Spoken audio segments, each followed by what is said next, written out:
What's up, my chatterboxes? I just want to get on here and do a little quick overview on the short series on Netflix called Self Made, inspired by Madam C.J. Walker. So if you guys like my channel, please feel free to like, comment, and subscribe. I really do appreciate it, guys. Keep up the good work. I know, we all going through a trying time right now. And a lot of people, just want something to give them a distraction. And I'm happy that I can be a distraction for some of you guys. So I just want to give like a quick little overview of the short series. I'm not going to be reviewing this like how I normally do by going scene by scene. I'm just going to do a general overview of, some key points that I took away from it. So it kind of starts off, well, it's a period piece. So, back in, Madam C.J. Walker time, is like the early 1900s. We talking like 1906, 1918 or something like that. I'm not exactly sure of the dates, but early 1900s. So, Madam C.J. Walker, she was married. She had her daughter at a young age. And, we really don't know much about her daughter prior to, like, them highlighting her a little bit in this show. Because we just always heard about Madam C.J. Walker and her accomplishments. But they never really spoke about her daughter. So it was kind of good to, learn a little bit about her in here. So it starts off with Madam C.J. Walker. She has a abusive husband, and she was starting to lose her hair. So in the scene, he comes in there, being abrupt, and see her, her hair, done fell out. And he gonna call her, I think, like a mangy dog or something. He's talking about, you look like a mangy dog, some shit like that. He was out of order, okay? Out of order. So she comes in, she's all, distraught, feeling down on herself. Because, what woman, want to lose their hair? You know what I mean? That got to be a hard thing. And from what my understanding is, a lot of women was dealing with hair loss back, in that generation. I don't know if it was like the work that they did, because she was like a laundress. I don't know, it's from the steam. I don't know. And I don't know what caused it, but, I know stress can do a number to people's hair. So a lot of women was experiencing, hair loss. So she came across, this woman who I now know to be Annie Malone. That's her. She was Annie Moreau in the movie, but her name is Annie Malone. So she had this, hair grease called the hair grower. So in exchange for Madam C.J. Walker, to get, her hair, greased and treated by, Annie, she would do her laundry in return. So that was the thing that they had going on. Now, the movie was not all based on true events. Some of it is loosely based on it. So a lot of things that they did for dramatization purposes. So it kind of, in the movie, it tried to make it seem like they were rivals, because it made it seem like that Madam C.J. Walker wanted to be a salesperson for Annie, and Annie declined because she said she didn't have a look, and she she wasn't the right complexion. Because in the movie, Annie Moreau was like this light person, because she actually was a daughter of a slave master, because they one generation removed from slavery. So her father was actually a slave master.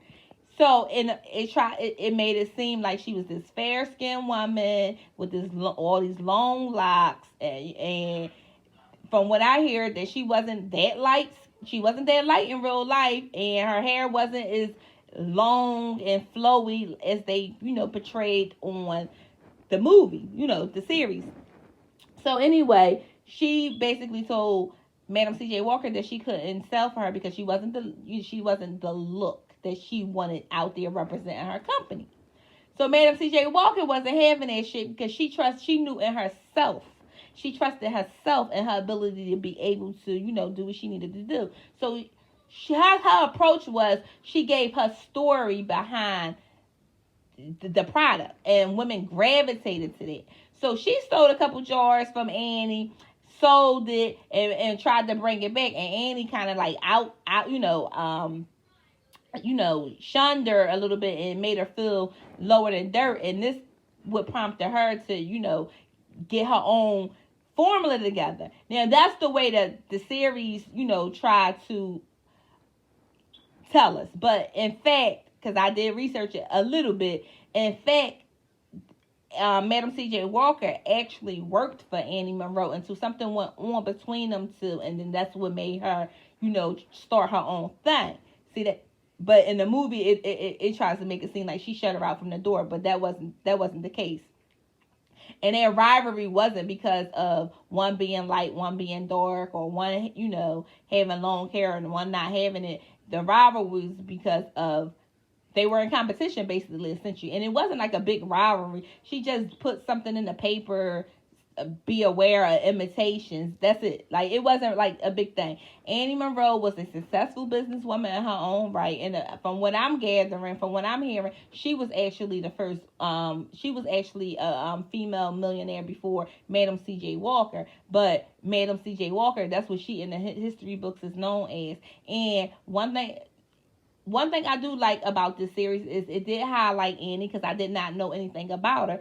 But it doesn't take anything from Madam C.J. Walker, in my opinion, because what it did was it highlighted her hustle, her drive, and her determination. And when you peel back, the layers of it all, they had to be some strong, go-getting, business-oriented, tough women to be able to pull what they put off in that era. You understand what I'm saying? We're talking about the early 1900s, where one generation removed from slavery. Like, we are talking about, like, they could have got lynched. They could have got, a lot of things happened to them, and they persevered through that, and they both were successful. They employed hundreds of women. You know what I'm saying? They both employed hundreds of women. Annie Monroe, from what I'm learning, she had a beauty school. She had women working under her. She was a philanthropist. She gave back to her community. They even have a parade to this day in St. Louis, in behalf of her. Madam C.J. Walker, she gave back. She gave to the NAACP. She gave, to all these, black causes. She had a factory that employed nothing but women. The accomplishments go on and on and on. And her thing was, she was not trying to alter the black hair. What she was doing, it was trying to enhance it, and she was trying to promote hair care. She wasn't trying to make you straighten out your hair and everything. She was just trying to grow what you had and nurture that. And I respected it. So, she came across a lot of obstacles and everything like that, because it was a man's world, and she was not the right color. I'm not trying to be, smart or anything, but that's just, that's just real tea. We talking about the early 1900s. So she had to have that tenacity to be able to, push through and take no for an answer, because she didn't want to be broke. She had a daughter, it was crazy. So she ended up meeting and marrying her husband, Charles Walker. That's how she adapted the name Madam C.J. Walker. And he was a salesman, and he helped her out a lot with like ad campaigns and stuff like that. But in the movie, he wanted the Walker girl to look basically like this European looking girl, and she wasn't having it. She wanted something to represent what she looked like and what the women that bought her products looked like, and that wasn't it. And she wasn't having it. He couldn't take the fact, because she kept on saying my company, and he couldn't take that. And he was, like, what you mean? Like, we built this together, but it was her dream, her hustle, but he did help with the vision a little bit, far as, with the marketing and things like that. He couldn't take her because she wasn't really letting him be the man. And instead of him, putting his foot down, he just ended up sleeping with another woman. So he ended up sleeping with her, one of her top sales girls. And when she found out about it, because she wasn't looking for her, because everybody was quitting and going with Annie in the movie. That's how it was portrayed out. So she wanted to go and speak with the young lady, because she didn't want her to actually leave. And when she went there, she found her husband there, and he was trying to make it seem like he was there to try to talk some sense into her. But she realized he ain't had no goddamn shoes on his feet, so he was busted. So he basically was trying to still get back with her because he was like, she ain't mean nothing to him to say. Madam C.J. Walker said, you could have done anything to me, but not that, not her, all people. And I think what it was, she was everything that Madam C.J. I ain't gonna say despised that, but wasn't. She had the long, fine hair. She was, lighter skin. And Madam CJ wasn't none of those things. But guess what? Them things ain't stopped Madam CJ Walker, because guess what? She still persevered through all that and built the fucking empire. Okay? So that goes to show, get out of here with that nonsense. I hate the light versus dark comparison. Anyway, I hate that. I hate that discussion. I hate the fact that in 2020 that shit still goes on, but it do. But listen, you might have got that man, but you ain't got this empire. So eat that, cause she ain't get that. Anyway, so she ended up divorcing his ass later on in the movie, in the show or whatever like that, because he was trying to stick it to her. Like when he was mad because she didn't, grovel back to him or allow him to come back, she had like a deal on the table to get her product in, the discount store. He came and made a fucking fool when the investors came. He made a goddamn fool of himself. She didn't get that deal. Like, he was messing some stuff up with her when she went to New York, because she sent her daughter Alea, played by Tiffany Haddish, up to New York to get something started up there. He came following her there, found her there, running up a hotel tab on her and everything like that. Like, he was doing a lot of shit to try to ruin her, because he wanted her to sign the divorce papers, but she didn't want him to get a lot of her company. But when she signed this deal, I forgot what the deal was, she ended up signing those papers because she didn't want him and the woman that he was cheating with to get because he ended up marrying her in real life. I had read up on that about she ain't want him to get her company, which they never did. And then in real life, them two got married, and they tried to start up a company, but it fell flat before it even got started. And I was like, oh, that's their karma. That's what they get. So in the movie, we learned a little bit about her daughter too, Alea, and apparently they hinted around that she might have been, gay, but she was married to this guy in the movie, who in the movie was doing like backstabbing things because he couldn't stand Madam C.J. Walker. He said it was too controlling, wasn't letting him, she wasn't letting him get away with shit, okay? She was on top of his ass. She knew he was no good, but she did give him a job. You know what I'm saying? He ended up burning down her goddamn little mini factory that she had going on in the house. He ended up burning that down. He just was no good anyway. So he ended up teaming up with Annie Monroe in the movie. He ended up teaming up with her, and in the movie it made it seem like they was trying to get Madam C.J. Walker, formula and things like that, and he was spying and sending information back to her. But in reality, in real life, they said that's not true.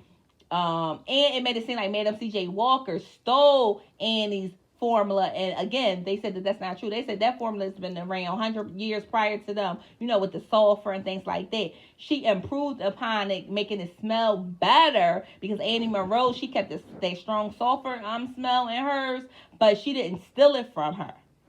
But the movie made it seem like she did. You got to sensationalize it a little bit. Anyway, so Tiffany ended up divorcing him when she found out what he had, going on, and she was messing with some female in there. They just kissed and everything, but it built it up to like they were in a relationship and things like that. And when I was reading, they said that she did make it. When I was reading up on it, they was like she was like a force in the Harlem Renaissance era with like Langston Hughes and all of them. She used to throw a lot of parties, and they said she made it comfortable for people that were queer. And I'm like, oh, well, maybe she was queer. You know what I mean? Like, you don't really hear a lot about that in those times. But, hey, if that's what it was, that's what it was. That don't take away shit from what was going on. It don't take anything from that legacy. It doesn't take anything from that.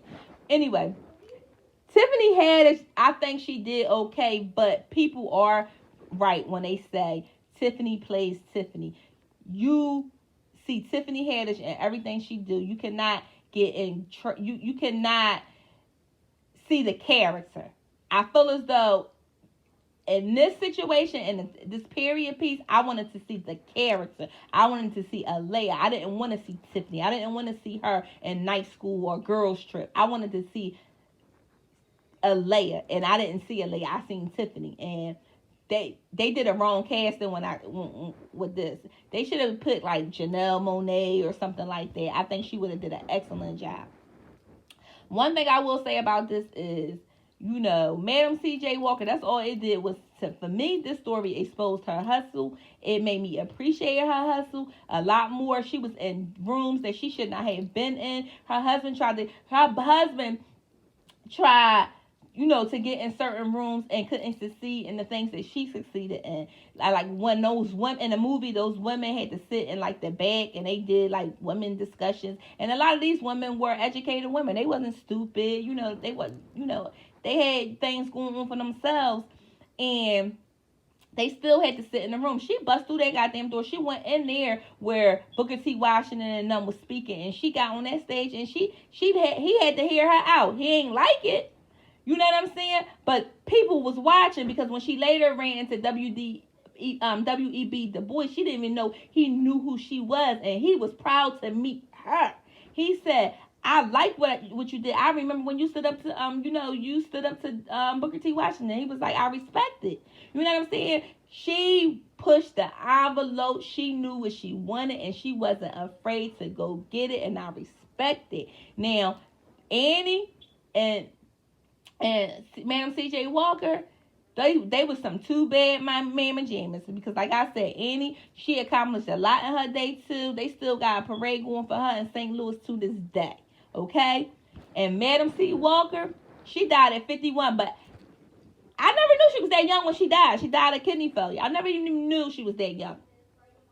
So she didn't even really get a chance to enjoy, the fruits of her labor, because she died so quickly. But she accomplished a lot of that in a 10-year span. A 10-year span. So that was impressive all in itself.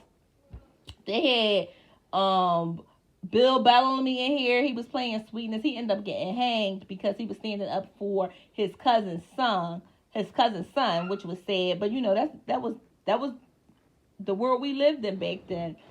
We had him. We had the uncle that played on the Jamie Foxx show. He played her father-in-law, which was what the heck is his name? What was her husband's name? Oh my God, y'all gonna kill me, because Blair Underwood played her husband, and y'all know he is excellent at playing, them no good husband roles. He played the husband. Like I said, I already said Tiffany Haddish played, the daughter, and there was other people in there that I didn't, recognize.